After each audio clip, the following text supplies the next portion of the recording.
Smarterfan.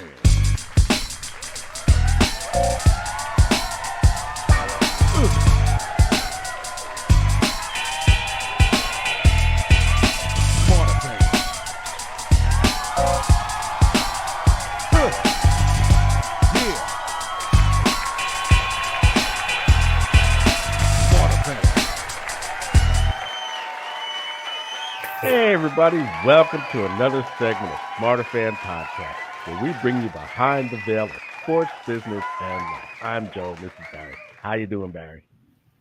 I'm doing good. A lot of stuff is going on in the world of sports, my friend. I mean, all over the world, but especially on sports. What you got good cooking tonight? Because A lot of good stuff, And tonight I want to talk about a man who was one of the cornerstones of Madison Square Garden and one of the most beloved New York Rangers, and that was Eddie Giacomin. He started his pro career in '59 with the Washington Presidents in the Eastern Hockey League. And then he moved on to play for the Providence Reds, where he starred for them for 5 years. Now, this got the attention of the Rangers and the Red Wings. And the Rangers traded for him with the Reds. So they got him in '65. Now, he started out strong in his first month, but he faltered and lost his starting job. But he bounced back the next season, and then he never looked back. He led the league in games played from 67 to 70, and he led the league in shutouts 67, 68, and 71. Wow. And that made him an all-star 5 times. Wow. So in 71, he shared the Vezina Trophy with his teammate Gilles Villemire for the fewest goals allowed. Now, he had an injury-plagued 75 season, and he was put on waivers, and the Red Wings took him, which is ironic. So, yeah, interesting. Now, the first game the Red Wings played against the Rangers, he started for the Red Wings, and that was a memorable night because the Garden just went nuts. They kept chanting, Eddie, Eddie, Eddie. They gave him a 5-minute standing ovation. It brought him to tears. Wow, that's awesome. And every time the Rangers scored on him, the crowd booed. Oh, man, they booed mercilessly. And it was even said that some of the players that scored on him even apologized to him. Wow. I mean, that's how much he was beloved in New York. Wow. Now, he played 3 seasons for Detroit before retiring in '78 with a .289, .208, and .97 record and a 2.82 goals against average. Unbelievable. Yeah. He spent the '79 season broadcasting for the Islanders, and he did stints as an assistant coach for the Islanders, Red Wings, and he was a goaltending coach for the Rangers as well. So he was inducted into the Hockey Hall of Fame in '87, and he had his number 1 retired in the Garden in '89. Sweet. Yeah. Now, he died on September 14th at the age of 86. Now, this is unique because he is one of 3 legendary goaltenders to die within a 2-week span. The other 2 were Ken Dryden of the Montreal Canadiens, who died on the 5th, and Bernie Parent of the Philadelphia Flyers, who died on the 21st. Wow. Yeah. So that's different. Yeah. I found that truly amazing that it went down like that. 3 goaltenders, 3 legendary goaltenders. Yeah. Same year and months within each other. Yeah. So, I mean, Bernie Parent was 80. Ken Dryden was 78. Wow. So. Amazing. Yeah. Woo. Wow. Yeah. Great stuff. I mean, seeing that picture of a goalie without a mask brought back so many memories. Yes. I was like, man, that seems like a world away. You know Yeah. what I mean? Like, man, I remember that as a kid, real small kid, because my older brother before me, oddly loved hockey. And I always wanted to learn how to skate, but I could never get my uncoordinated self to balance on that blade. Yeah, yeah, there's an art to it, believe me. Yeah, And the funny part is back then you knew who the goalie was by his mask because no two masks were the same. yeah, So everybody had a distinctive mask, and that's how you knew who the goalie was. yeah. It's true. It's So, true. so Amazing, yeah, amazing, my friend. Amazing. Salute. Hockey, yeah. what a great game. We got to do a special hockey show on the influence of African Americans in hockey. Oh, definitely, definitely. And how we created the game and over in Nova Scotia and the Hmm. first black player that played for the Boston Bruins. And it's a Yeah, wonderful history that yeah, needs to yeah, be talked more about because it's hockey history. You can't, definitely. we're integral part of how hockey happens. That's where the colored hockey league came into play. Yep. You Yeah. know, Yeah. so It's a fascinating story. We're going to talk about it. definitely. We're going to talk about it. So what's going on with Colorado? Man, it's interesting as I'm watching these young people play, and what Coach Prime is doing.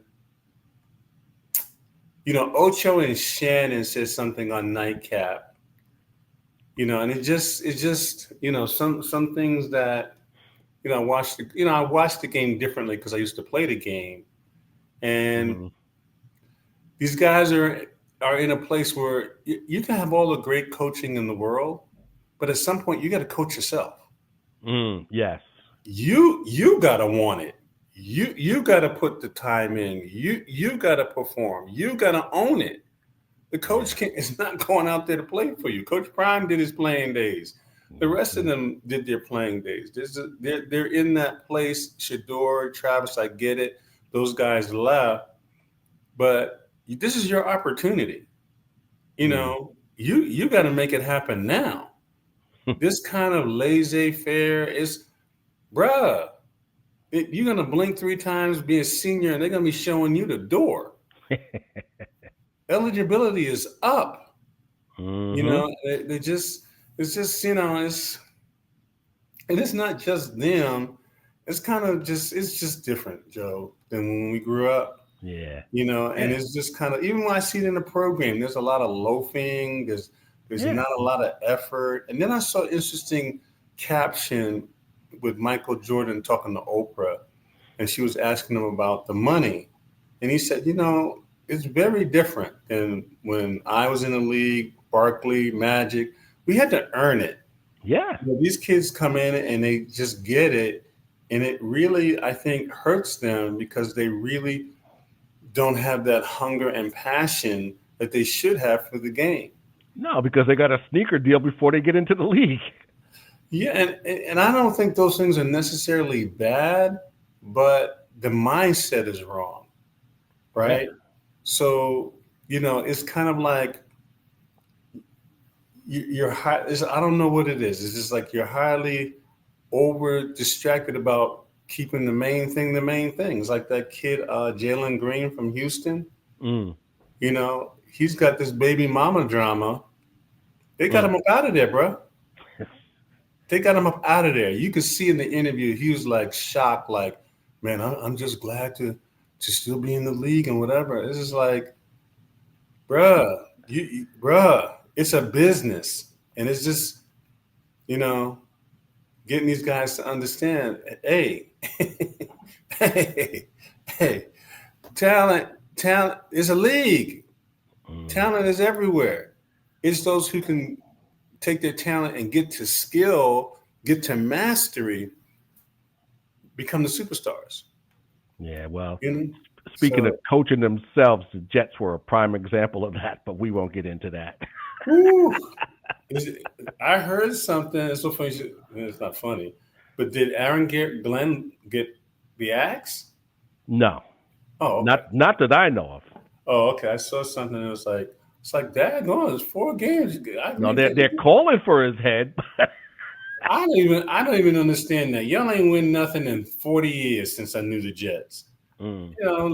Somebody got to figure it out. Y'all been having this coaching carousel, it ain't work. Let him figure it out. See if he can figure it out and get him some talent. And, anyway. Well, so I just these kids in Colorado, they need to get a sense of, like, right now, guys. Yeah, this is your window right now. Yeah, if you miss it, you miss it. You got to put something on tape if you plan to go to the next level. Now, if you're not, I just don't know. Are you maximizing this opportunity? You know what I mean? Well, that's the question. Yeah, it really is. I'm like looking at them like I'm looking. I was like, how do you get up 14 and you don't score pretty much any points until like the end of the game? I mean, you can see they had BYU. They had them. It's just kind of like, let's put our foot on their neck and run. You know what I'm saying? And listen, they need to be. They really need to, boy, in our time, Joe, how you going to let a quarterback with the number 47 beat you? And he's a freshman. You know what I'm saying? Yeah. You should be so angry, so mad, so pissed off. You know what I mean? And, my friend asked me about Caden Salter. I said, you know what? What I haven't heard, as this is the thing that gets our kids. Yeah, you're talented, but if you don't know what's going on and you don't know how to take on that leadership and be the guy, when you got to own it. You got all these receivers, you can't get that's just, you don't know, you're not running the offense. You don't know the offense. And, people say, well, Schumer and whatever. I say, he's a coach. He can't go out there and do it. He can tell you, but you got to own it. Offensive line, defensive, right? Y'all got to own it. Y'all got to be looking at each other and say, let's run this ball down their throat and really mean it and be nasty about it. Yeah. You got this guy, Sincere Brown. He's 6'5", Joe, runs a 4.3. It's like Randy Moss 2.0. I don't think he got one pass thrown to him. I'm like, problem is because I'm not hearing it. The kid Staub, who had a good game against, he audibled the play, got Sincere 2 touchdowns. That's because he knows the offense. You see what I mean? He knows it. He may not have the talent, right? But he knows the offense. Well, speaking of saving coaches' jobs, Jackson Dart. He saved Dabo's job for the moment. What, man? Listen, because they beat up a banged up Chargers team. But it was. Hey, listen, ain't nothing like great timing. I'll tell you that. Yeah, but it was costly because they lost Neighbors for the season. So, Really? What? Yeah, they said his knee. What happened? ACL, torn ACL. So he's done. What, he got tackled wrong? I just saw him. He went down and he just grabbed his knee, and that was it. But he wasn't tackled or anything. He just went down. So that turf may have grabbed. Yeah. Dart did all right, but he got knocked around because they have no O-line. And they even had to check him for a concussion at one point. I'm sure they did. You got 300-pound men with bad intentions. You get hit, you're gonna shake, rattle, and roll. I mean, it was costly for the Chargers too because they lost their offensive tackle Joe Alt for the season. Wow. I think he's done for the season too. So, but it was costly for both sides, But now, the Cowboys and the Packers. What a fiasco! Oh man, what a fiasco! I mean, Dak couldn't do nothing for just about all of the first half. And then when they blocked that extra point, that kind of set the tone right there because they went through. They scored two quick touchdowns by the half. And then the second half just turned into a shootout because the Cowboys couldn't stop Josh Jacobs. They couldn't stop that kid Dobbs. Nope. And the Packers couldn't stop Pickens. Nope. I mean, Pickens made this catch. He went up above two defenders and pulled down the ball. I mean, he looked like Megatron. No, the kid is talented. If he can get his head right, the kid has definitely got the talent. Yeah, definitely. So, I mean, the screen passes were killing the Cowboys all night long. We don't have no linebackers. We don't have no safeties. We don't have no corners. Ain't nobody trying to hit nobody no more, Joe. Yeah. Ain't nobody trying to hit nobody. Well, Parsons came close a couple of times, but he wasn't really a factor in the game, except for when he saved the touchdown. He caught Dak from behind, and that saved the touchdown. But other than that, the Packers they marched right down the field in overtime. We ain't got nobody, Joe. Joe, we don't have nobody. I know. I know. But so then Love threw a pass that hit a Cowboy defender in the back, and that stopped the clock with 1 second, and that's how they kicked the tying field goal. Wow. So, it was just a crazy game. It really was. So, but anyway, Bud Crawford, what's that all about? Man, I'm so happy for Bud. I love Bud. He beat Canelo, but I just, he's just this disrespect, man. I mean, how you gonna pay one guy 150, pay the other guy 10 million? Come on.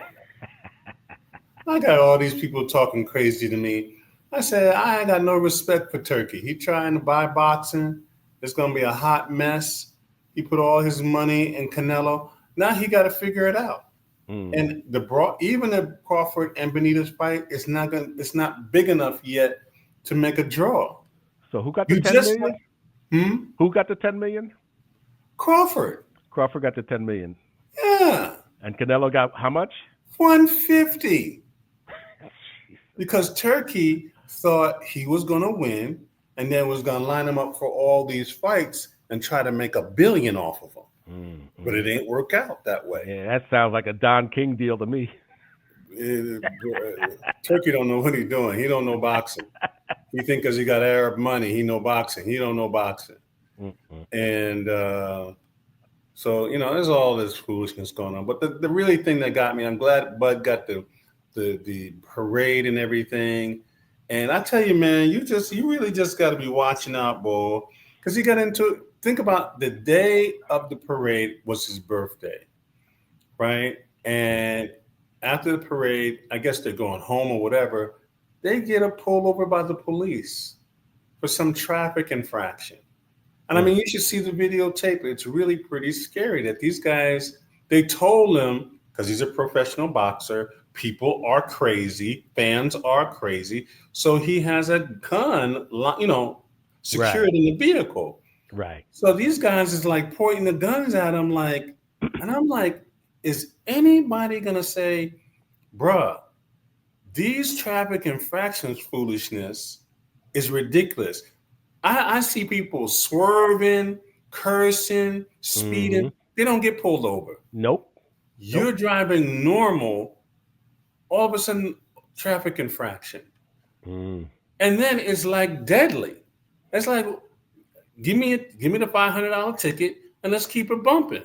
Right. Yeah. Like all this threat over your life. And I'm like, man, so it's really, really, it was really disgusting to see. You know what I mean? I was like, so you don't know who this dude is.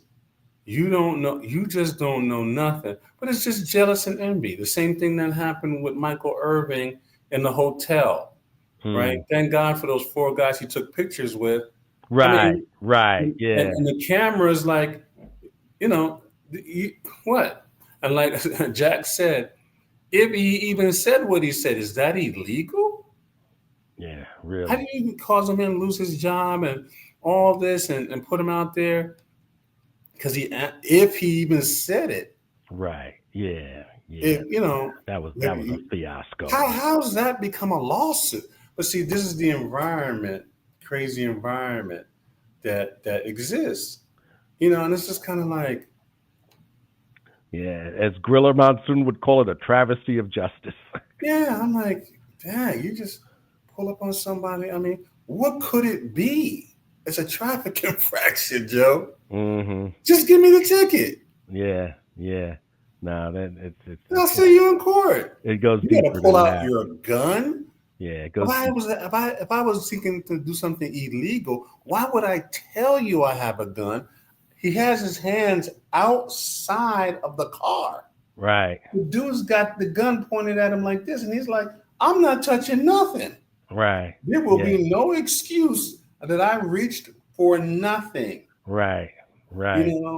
But as Dick Gregory says, that's why you got to have this insurance, and you got to attack their pensions and make it cost them. Mm-hmm. Because this is ridiculous. Yeah. Because I'm like, is anybody gonna talk about this? I mean, I've seen people almost run me off the road. Mm-hmm. No police, no nothing. I've seen people do all kind of illegal, dangerous things. Nothing. Mm-hmm. Mm-hmm. Yeah, I know. Anyway. I'm just glad he's alive, and yeah. Yeah. Well, that's the thing. They made it out alive. They made it out alive. It's crazy, right? So. But I know. Oh, what you got, Joe? What you got? Well, the baseball, the major league race.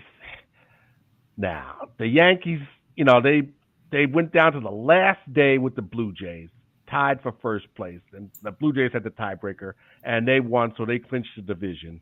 And so they're gonna host a best of 5 against the winner of the Yankees Red Sox, and the Yankees, of course, lost the opener to the Red Sox 3-1. Mm-hmm. Bases loaded, bottom of the 9th, and what do? Nothing. So that's where I'm at with that. How many games they got left, Joe? It's a best of 3. So if they lose tomorrow, it's over. It's over. It's over. Fat lady's gonna see. Mm-hmm. So Joe, I gotta ask you, any more? Who's been checking us out internationally?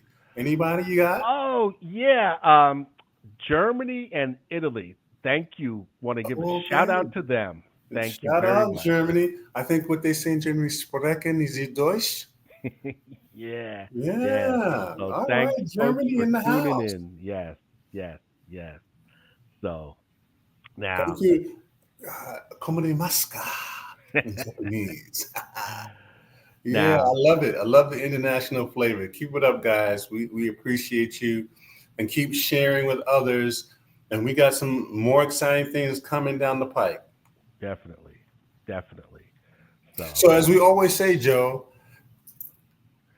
stay in the game. Stay in the game. Smarterfan podcast family. We enjoy you. We got so many more things coming, and we're going to start opening up where you can ask us questions. We're working on it, and we're going to field them live. And we have another special guest feature coming in a couple weeks. So look out for us. We're going to have something exciting because, basketball season is around and there's a lot to talk about.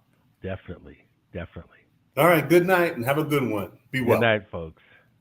Smarterfan.